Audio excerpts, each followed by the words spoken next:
Want to know what the best Spider-Man story is, in my opinion? Stay tuned.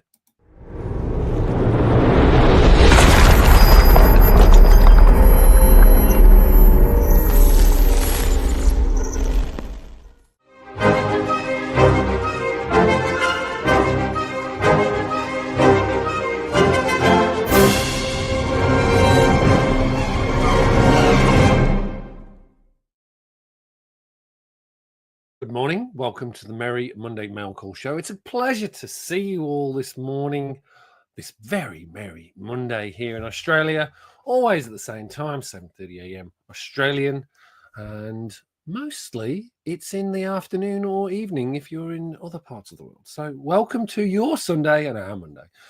My name's Dave. This is Still Only 35 Cents, your weekly dose of comics and collectibles. And today we've got something little special for all my Spider-Man friends. I've got a few Spider-Man books that I've got in recently that I wanted to share with you, chat through, and also talk about what I think is one of the greatest Spider-Man stories that's actually ever been created. And we'll get into that for those of you who haven't read it, and hopefully you'll find out something new. But probably if you're a Spider-Man fan, you already know about this story. So welcome to the show. Welcome to the show. Let's just see who we have in the chat today. Nobody right now, because there's two people watching and no one has put a comment in it as yet, but I'm sure they will.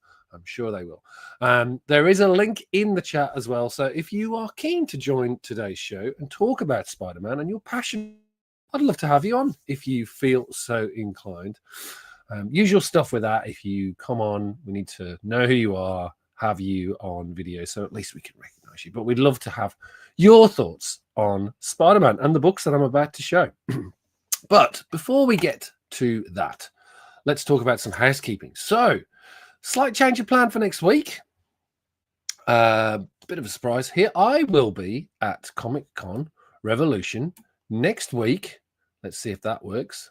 Yep, Comic-Con Revolution next week, May 17th to the 18th at Ontario Convention Center, California. I will be there for both days, and we'll be doing a couple of live streams for the event.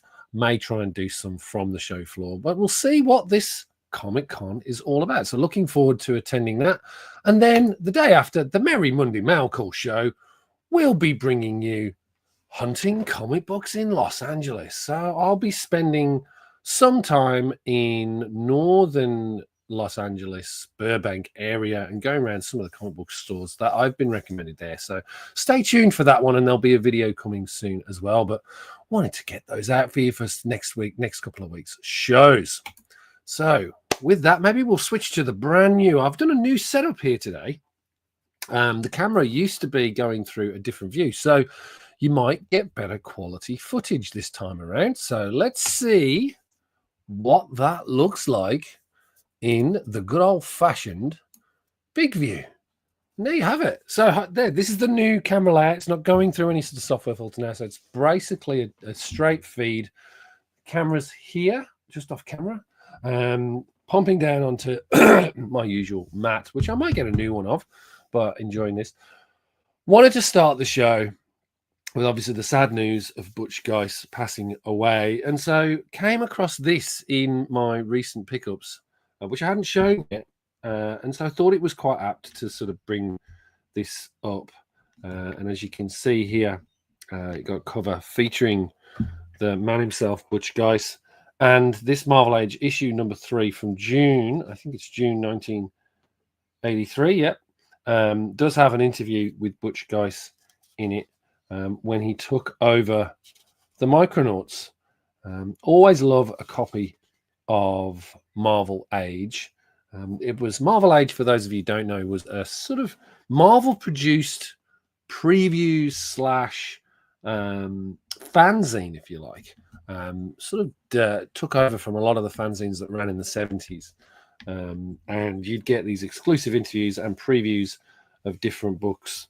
But yeah, here you got this Patrick Daniel O'Neill interviewing Butch Guice with some sketches from Butch himself, as you can see here, over just those 3 pages I won't go into detail, but if you can, try and grab yourself a copy of that. Obviously, a nice little memory of Butch there to sort of add to the memorandum, the memory for obviously his passing earlier or late last week. But yeah, I thought that was an apt one to sort of showcase to everybody as I had it to hand, and just thought it was worth mentioning. Great talent, and I know that he was involved in numerous titles. So if you haven't already, we might do a deep dive on Butch at some point alongside other artists. But yeah, I thought that would be something nice to share with everybody. But what you're here for today, ladies and gentlemen, is obviously these Spider-Man books that I'm talking about. So the channel name is still only 35 cents. And the reason why it's still only 35 cents is because that was my sort of time that I grew up with comic books. So I remember most of the US comic books that appeared on newsstands that I had access to coming into the UK were, for the most part, coming with the still only 35 cents sticker when I first got involved. And so when I came up with the channel name, I really always loved the design of the Starburst. And so I thought that would be a good channel name. But what it has kicked off since starting the channel is obviously now chasing every single still only 35 cent title that was produced. Now, if you've seen my Marvel worth thousands price variants video that was just released, and if you haven't already, please check that out because it is full of research information. It was a real labor of love in terms of pulling that one together, essentially documenting all of the Marvel price variants across their ages. Now, similarly, the 30 cents and the 35 cent price variants used the Starbursts to host their price variant in there as well. So the sort of timing for those two types of variants sits very firmly in terms of the still only 25 cents and the still only 35 cents issues. And all of the Marvel titles across the entire run were affected by the still only 35 cents sticker across the board. And so I'm set myself the daunting task of trying to collect every single one. It's easy for titles like Amazing Spider-Man. There are plenty of them around. It's when you get to some of these more obscure titles, and I've covered this in previous videos, such as Hanna-Barbera books that Marvel were producing at the time, which also had the stamp. Super Spidey Stories, another one. A very, very unusual, very unusual titles that you wouldn't normally see a lot of readership for. Kid Cult Outlaws, another one that's hard. I've just managed to secure some of those. I will be doing a deeper dive on still only 35 cents issues as we go. Probably much more of a deeper dive in terms of the different titles across the board. But I wanted to share this one because this one came in recently. This was from Dave and Rachel at Future Past Vintage Collectibles. I won't take this one out. Near mint, paid $32 for it. Very happy. They do superb high-grade bronze keys. And with the still only 35 cents, this was the most obvious one to pick up. They do try and set them aside if they find them prior. But again, picking this up, this Amazing Spider-Man issue 189.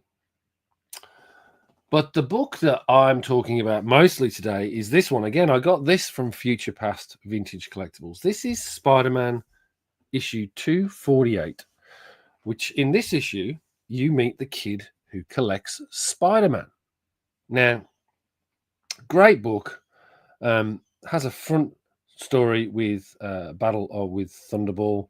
And I think that's John Romita Jr. on art. Yes, it is. And again, I love this period with John Romita's art on John Romita Jr.'s art on Spider-Man 2 before he moved over to the X-Men. But a great issue, as you can see here. I first came across this in Spider-Man Weekly over in the UK, and then obviously picked up these titles. So these were what I really enjoyed seeing. The artwork on this by John Romita's pretty spectacular, and a great little battle. So that's the front story. And as you can see here, the poster, this kid is putting up a poster of that said battle that you see at the front. And great cover by John Romita Jr. and Terry Austin. But the thing that's so important about this book, and I think the thing that makes this book, is this story here. The kid who collects Spider-Man. I'm being very gingy with this because this is a very high-grade copy of this book. So it takes up pretty much half of the issue. And it starts with a very different type of Marvel story, with a newspaper story by Cornover's Corner by Jim Cornover, talking about a young boy called Timothy Harrison. And he's loves Star Wars, likes all the things, but he absolutely adores Spider-Man. And the story tells this tale of Spider-Man coming into his room and visiting him, as he's his biggest fan, and showing him all the tricks, and then asks to see through his collection with a very Ditko-esque looking Spider-Man there. This, I haven't got the artist to hand, but as you can see here, retells the origin as he shows his collection off. He's got multiple clippings, some actual footage from his first wrestling match, etc. Asks him about his origin, and he shows him all of these great things, makes a little spiderweb swing, tells the story about how he became Spider-Man. So it's a nice retelling of the origin from a kid's point of view. It's a fantastic story. And all the while you're like, why is this so important? And they have a great afternoon, and at the end of it, Spidey says goodbye, and Timmy asks Spider-Man who he really is. And to surprise everybody, Peter reveals himself. Now, bear in mind, this is in the 80s, and he did not reveal his identity to anybody. Makes Timothy swear not to tell anyone. They're very happy. Peter seems particularly sad for some reason. As you can see, he's tear rolling down his eye. But it's not until the last panel that you reveal that Timmy's in the cancer clinic and doesn't have long to live. So one of the most simple stories you could find, but absolutely beautiful story, with Peter making a decision to share his true identity. And again, there's a lot of levels to this story, which is why I love it so much. And just a very simple story, but it is really tugs at the heartstrings. And I thought that would be a good one to share with those of you that know, because those of you that have been a Spider-Man fan for years will know this story very, very well. But those of you who don't, I'd urge you to seek this book out. It's severely underrated in my book, just for that story alone. So yeah, I would go out and grab that if you had a chance. That is, as I say, one of my all-time favorite Spider-Man stories, and is highly, highly regarded. Very, very powerful story. Jigsaw Geek agrees. I remember that issue and how powerful it was. That came out as I was a beginner collector. Yes, it as I say, very powerful story. It really does. There's no super battles or anything. It's just a very, very well-written story. They'd be well placed to do something like that on the Marvel universe. That is fantastic. So great to pick that up. I will be putting it back in, and potentially when I do finally get around to grading again, once this whole situation with CGC and the tariffs is resolved, hopefully, may get back and get that one graded, because it is such a great book. But lovely to be able to read through it with you all and share that. Matt H, welcome to see. Good to see you. Great copies of these stories. Thank you. Good to see you. We've got also the Kilted Corgi. Good to see you. Welcome to the show. And thanks, Jigsaw Geek, as well, for the comment and joining. So the next one on the list, I've got these out of order, is this, again from Future Past Vintage Collectibles, issue 246, with J. Jonah Jameson smacking Spider-Man in the face. And again, this one set me back a bit. This is a very high grade copy. They say near mint to mint. So this should grade out sort of 9.6, 9.8 if it was to get graded. So as I say, I'm slowly but surely working through the Amazing Spider-Man run, in particular this time era. Got a copy of Amazing Spider-Man issue 249. This again from Future Past Vintage Collectibles. And again, I think this is a near mint. Yes, near mint. So that'll be a 9.4 to 9.6. Don't think I'm going to get some of these graded, but yes, they just wanted to pick them up. But I wasn't a bit in a Spider-Man tear recently, so thought that these would be good. We have Hunter Key Comics in. Hello, good morning or good evening to you, sir, too. Welcome. Can't smell them if they're graded. That's very true. Now, that is one thing that I do miss about graded comics. Although my wall over here is all the raws and my wall over there is graded. So I do get to smell them, albeit not the ones that are in the plastic cases. But yes, I absolutely agree. You cannot smell your comics when they're stuck in a slab of plastic. And that is one of the joys of comic books. What's this, Jigsaw Geek? I am collecting all the Sal Buscema Spectacular Spider-Man issues. Not sure if you are getting those. I am getting the Spectacular Spider-Man. That's the one run that I'm doing pretty well on. I think I'm missing some of the early issues. But I do have, I think, from around about 30 onwards to around just over 100. That's the sweet spot for me. That sort of period going into copper before it gets to the sort of true modern age. But saying that, I've sort of broken my own rule here. This is issue 258. This is issue 258. This one is notable because I think this is the point where the black suit is revealed as being an alien entity, and he's taking him out. I think he gets rid of the suit at this point due to a warning from Mr. Fantastic, because he goes to visit Mr. Fantastic, who tells him the truth of what's going on with the suit. Issue 249 with the cover of Kingpin lurking in the background is a classic. It is one of the best Kingpin covers you could see. I'm wondering, is that a John Byrne cover? It certainly looks like one.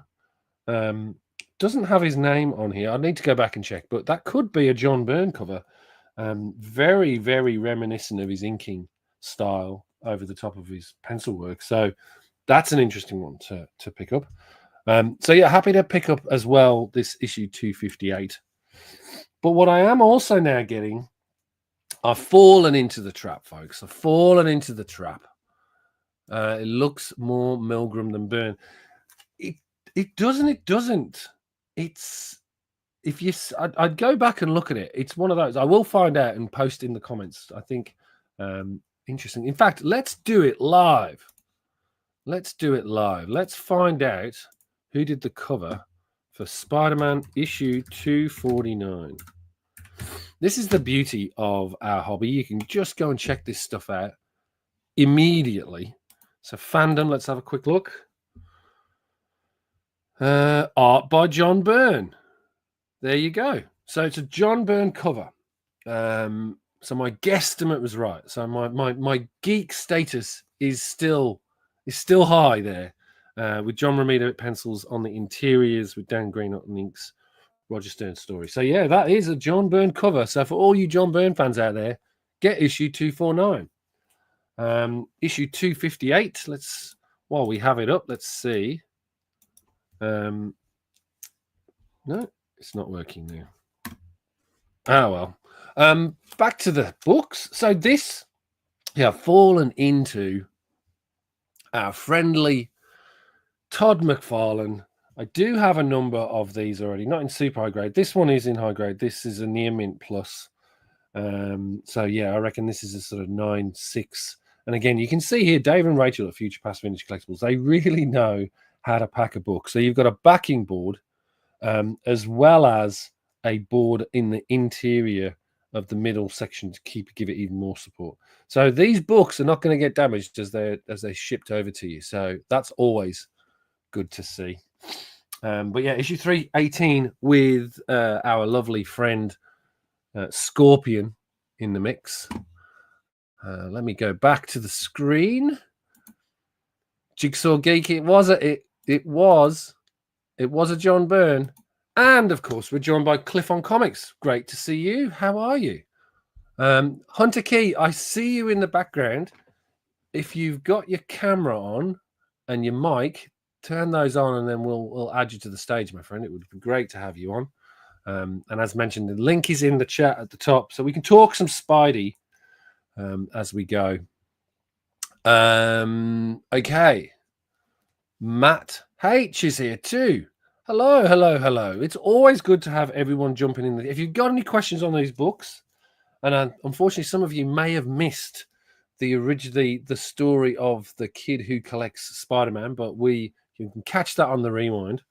But what I am now showing off is I've decided that Venom needs some love from my collection, more so than I already have. So I am now going back and getting, wherever possible, the Venom covers in the Amazing Spider-Man run. That's a sort of nice way of not trying to get the whole run, but just picking up key books with key characters that I really like. So grabbed this issue 332.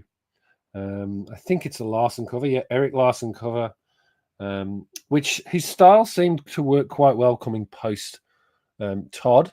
I actually prefer some of the covers from Eric Larson. I know that's sacrilege, but some of the Eric Larson covers are pretty spectacular. So yeah, this one, issue 332. And this is one of those aforementioned fantastic covers. Eric Larson here with Venom's gobbling mouth on the front. Love this cover. And yeah, was able to pick this up at a reasonably decent price. Again, I think this is one of those covers that is probably a bit underrated given, the Venom hype and spec. So yeah, I picked this up. This wasn't too bad at all. I think I paid $18 for this, and this is a near mint copy. And as you can see, there's very beautiful condition again from Dave and Rachel at Future Past Vintage Collectibles. So if you are not on their claim sales every Monday night, I'd urge you to give it a go. I know I've seen a couple of you on there with me as we go and claim for books. I don't normally like talking about my honey holes, but that one I'm happy for them to get because their books are just so well looked after and as high grade as you like. So yeah, there's that great cover by Eric Larson. And again, one of those books I would consider getting graded if I was grading. And then to close us off for today's Amazing Spider-Man books, I had to get some foily goodness. So this is issue 375. I think this is Bagley cover. Yeah, it's a Bagley cover. Spidey versus Venom in the 30th anniversary issue of Amazing Spider-Man. Just look at that foil goodness. There is a little dint there, so this is a near mint minus. What it is as well, though, is a newsstand. So happy to pick that one up. Always a pleasure to grab that. You are falling into the Venom trap. I am definitely falling into the Venom trap. It's never a good thing. But yes, it's slowly but surely I will be picking these covers up and basically show, getting my Venom covers. And again, you can see there's a sort of theme emerging here. But yeah, this run of Amazing Spider-Man, I did enjoy those books. I did have something else to show, which I think I briefly touched on last week. Here it is. Here it is. And I thought we'll do a little bit of a deeper dive on this as well. We'll call the show very soon, but just, again, wanted to, seeing as it is a Spider-Man show this again. I managed to pick this up at my local comic shop last week. And very happy to have picked this one up. I'm a bit camera shy. We can do it another time, brother. No problem at all. Great to have you, though, in the chat, and welcome. as I say, we normally try and put people on with the camera, so all good. Maybe next time. Matt H. Venom and Spidey contrasted against the webbing in the foil background is great. Let's bring that book back out. Let's have a look at it. Where did I put it? Last thing you want to do is ruin a book. Let's just place that. Yes, the webbing is phenomenal, right? I mean, they thought that one through brilliantly in terms of how they pull it together. Some foil covers don't work, but this does with that webbing. And it's held up pretty well considering the age, right? So super happy with that. Yes, so this is the book that I picked up last week. Got it for half price at my local comic shop, All Star Comics, and didn't get a chance to go through it in greater depth. So I thought I'd just take you through it. Great little pickup. I think it was like 30 Australian dollars in total afterwards, after the discount, because they halve the price on these books that they have in this half price bin. So just thought this would be a very interesting book to pick up, and we'll have a flick through it so you get a sense of what's inside, because I'd be urging people to go and grab this because it's a decent history of Spider-Man with some really interesting, the stuff that I really like is less about the strips, but it's more about this paraphernalia that you see us across the side, like this greetings card from Spider-Man Company greeting card with Steve Ditko art from the early 1960s.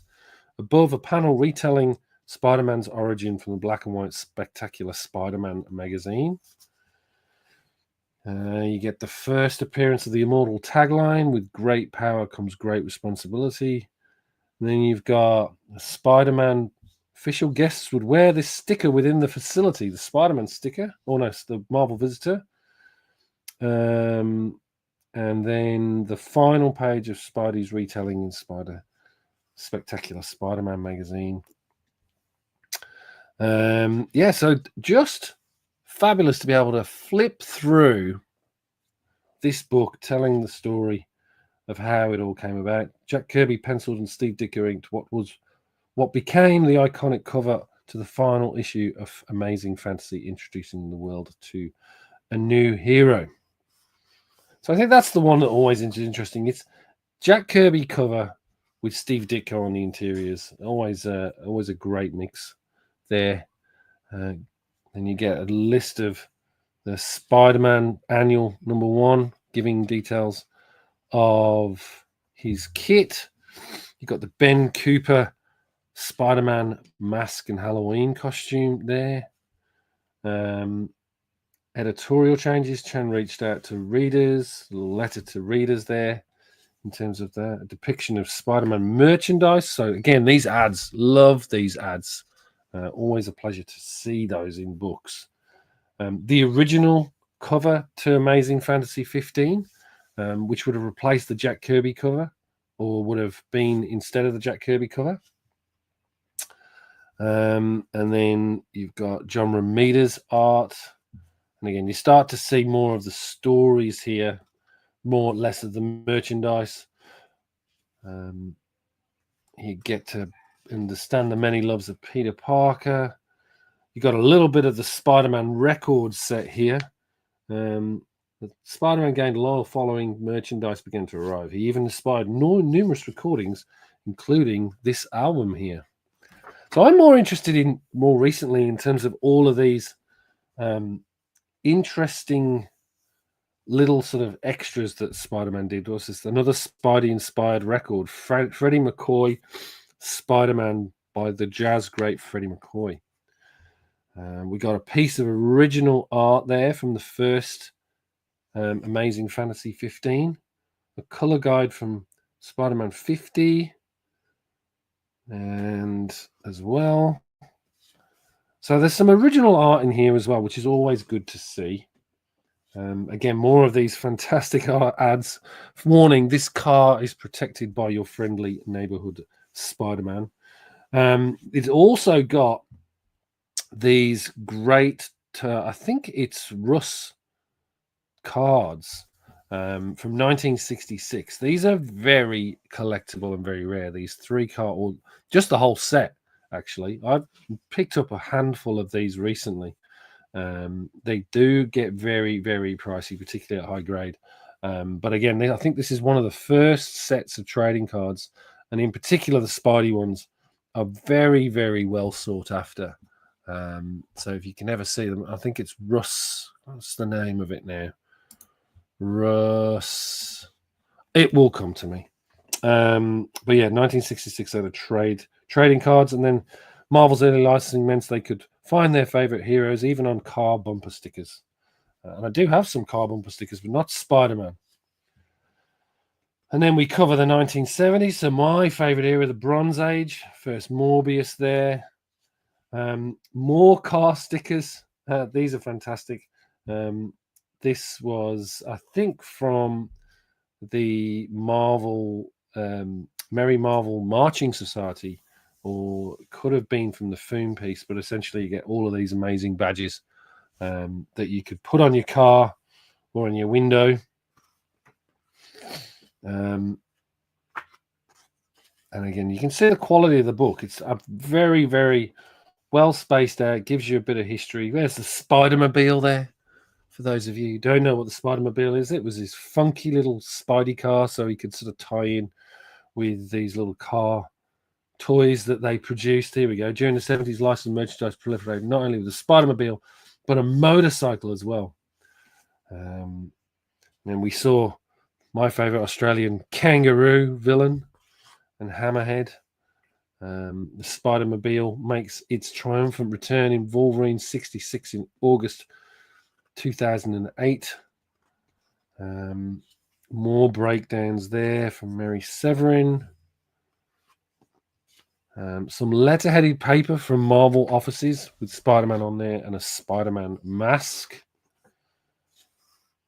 Some Japanese Spider-Man. Again, it does cover everything, this book. It's pretty good. And the aforementioned The Kid Who Collects Spider-Man. Matt H., let's just bring this one up. When I first showed my 12-year-old some of the Silver Age Marvel Spider-Man issues, he was shocked by the webbing under the arms and the spider-light spider signal. As I say, some of these things just have got lost. I miss the spider webbing under the arms. And it's great to see in here as well, that book, or that story that I covered at the beginning, mentioned John Romita and Terry Austin's cover to Amazing Spider-Man was just a hint at the emotional tale that was contained within. So this is the 80s, and as you can see here, Spider-Man video game. I don't know if anyone had it. I remember playing that when I was a kid. So this is why I love this book. It's actually got a heap of just nice little extras in there that you get to sort of see what was going on around the Spider-Man titles, like the Impel trading cards with Spider-Man in there, stickers and postcards as well that were produced to support the black suit, the wedding of Peter and Mary Jane. Oh, those were the days. Those were the days, folks, when Spider-Man was allowed to be in love with the love of his life. Hello, Vincent. Really good to see you. Welcome to the show, my friend. Always a pleasure. As I say, we're doing Spider-Man today. I love this. I've got a poster of this. This is the Bill Sienkiewicz, Peter Parker and Mary Jane Watson celebration of the wedding. Hard to think that this was in 1987. 1987 they got married. And why couldn't they just let it stick? As I say, 616 at the moment. The Spider-Man stories are just a bit of a mess. Really, I saw that. Saw the Mary Jane on the couch with the Venom symbiote in therapy, and I was just, what is going on with Marvel at the moment? They just really do need to take a look back at what they've got, go back to the history and the legacy, and try and do something. Just fix everything. I think the Ultimate Universe is trying to do some of that. It's actually, reinvigorating the characters. But I just think 616 has got to this point where, make the Ultimate Universe the place where you experiment. The 616 universe should be where you go back to the roots, realistically. This one's interesting. I haven't seen this issue anywhere around, but this is a Spider-Man prevention of child abuse issue. So I'll have to try and dig that one out just to pick that up. A great cause there in terms of Marvel trying to do something and raise awareness. Obviously, you've got the black suit and the first appearance of the black suit taking over. The black suit. What's interesting about this is in I think it's in Marvel 8. It's an early issue of Marvel 8, maybe issue 23. And this is the original character design that was purchased off a Marvel fan for a very cheap rate from Jim Shooter. But I've not seen this photo that was used as reference for that pose when knocking out the design. So that itself is interesting. Just the black suit. Normally you'd see the normal red and blue. I do love these photo covers. I know a lot of people, that one's quite controversial. People they either love it or hate it. I personally like that cover because it is a photo cover. I didn't like that. And then there we do have more of those shots from that session. Again, this is stuff that I haven't seen before. So hopefully this is new to some of you as well. Bo, my friend from Aussieverse, is here. Good morning to you. It's an absolute pleasure. I hope you're getting some Spider-Man fix. We might have some Scarlet Spider in here for you. That's a fantastic piece to be able to see. Scott, who was the photo model in issue 262, and those obviously were sort of unused shots. I'd love to see them on a cover now because they're pretty. Those are actually better than the other covers, in my mind. Shame they weren't used. Then obviously we've got Venom. The web spins on. For some unknown reason, we've got Giant Size X-Men in here because why not? And the X-Books. But then we've got a piece on the Kraven the Hunter storyline, The Last Hunt. Introduction of Carnage. Some great comic convention sketches there. The death of Aunt May. As I say, this is the point where Spider-Man really lost me. I don't know about some of you. This is a great book, or this one is. I've got both of these now, Spectacular Spider-Man 1 and issue 2. I think I may have it to hand, actually. Let me see.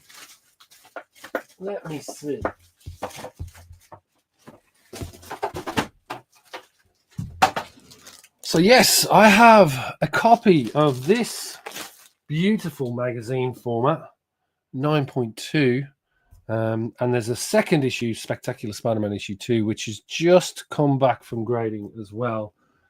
So happy to get those. Those were magazines that sat just outside the continuity. They were still in continuity, but black and white is, I believe. And yes, there are two of them. And you had obviously stories with the Green Goblin in there in the second issue, which fitted within continuity. So separate magazines. And again, if you're a Spider-Man collector, you've got to have those two alongside your actual amazing Spider-Man run. And Web of Spider-Man cover. Into the era of Todd, as you can see. As I say, though, at this point, starting to lose me, just in terms the web rewoven, how they retold the story. Spider-Man reveal his identity to the world. One More Day, much beloved storyline. Don't think so. Very, very controversial storyline, that one. Spider-Man's Friends, Spider-Woman, featuring from the first issue in Marvel Spotlight, issue 32. What else do we have? Gwen Stacy, Spider-Woman, Spider-Man 2099. Of course, it would not be a Spider-Man book without Miles, so that's great to see too. Matt, couldn't agree with you more. The history of these characters is so rich, the lore so well constructed that adding to that is not only easier, it would be so much better than recreating the story. Agree. I just wish they could embrace the legacy of these characters rather than just everything needs to, there are so many good stories to tell, and experiment with the Ultimate Universe. Like that was why the Ultimate Universe came about. Superior Spider-Man, which my history with Superior Spider-Man was a tricky one. I didn't like it when it first came out. I hated the idea of Peter Parker dying and Doc Ock taking over, but I was convinced. And kudos to Dan Slott. Even though I didn't like it, I think if everybody had known it was going to be temporary, I think it would have been fine. I think the fact is they played it so hard that nobody could see a way back for Peter, and it sort of felt like it had ruined the character, which it ultimately didn't. Well, it ultimately did, because ultimately they haven't been able to pick up. Peter Parker has not been able to recover in terms of being written for since then. And you'd argue now that Doc Ock's Spider-Man is much more beloved at the moment than Peter Parker, which is frustrating and ironic. And this is the period where I got back into collecting comics. So this sort of Superior Spider-Man run, Avenging Spider-Man, that part. So it's good to see that. Then we've got some amazing Spider-Man animation as well, and how he turned up in the different movies. So we got Nicholas Hammond's Spider-Man here with Stan there, and there's Spider-Man's webbing, i.e. rope work. So clearly he has a burlesque show. So hopefully that success paid off for Nicholas Hammond post his Spider-Man days. But yeah, I always thought it was intriguing the use of rope, and the way they laid out the rope in this picture here to create the illusion of webbing, whereas it's just white rope, folks. The Spider-Man poster, and again, an obscure Iceman trading card for no reason whatsoever, other than the fact of Spider-Man and his amazing friends. Spider-Man the movie, from, I think that's in another one sheet for a re-edited CBS television series, in which actually performed better overseas than in America. A bit of Gil Kane's layouts there. Story centered on Spider-Man's, and then producer Avi Arad and Stan Lee on the set of Spider-Man in 2002. So they obviously cover that. And then how do we close it off? We close it off, of course, with Marvel Studios. How else could we close this off? The reintroduction of Spider-Man and into the Marvel Cinematic Universe. And then we close off with Into the Spider-Verse. And all wrapped up. There's the end of it. Great little book. Hopefully you enjoyed flicking through that. Didn't expect to do that, but I thought it would be a nice touch to end the video today with on Spider-Man. So I will have some more books for you next week. As mentioned, let's bring up the big screen. As mentioned, I will be at Comic-Con Revolution this weekend in Ontario, California, the Ontario Convention Center. So if you are around and in the area, please give me a nudge, say hi. I'll be hunting comics, making some videos. It'd be great to see you. And we'll do a live show as well. And then I'll be going around the comic book stores in Los Angeles, particularly northern Los Angeles, over the weekend as well. So if you see me there, give me a nod and a wink as well. And I'll be sharing the books really soon. With that, folks, it's been an absolute... Let me bring me back on the screen. How does this work? Add to stage. There we go. I will be back next week. As I say, hosting it from Los Angeles. So we'll be showing some of the books I picked up there, and I've got over the last week whilst I'm traveling. We will see you then. Thank you all for joining. It's been an absolute pleasure. I hope you enjoyed the Spider-Man fun. I know I did. And hopefully next time we will get some more vintage books to dig your webs into. Thank you all very much for joining. I will run the outro and I will see you soon. Take care.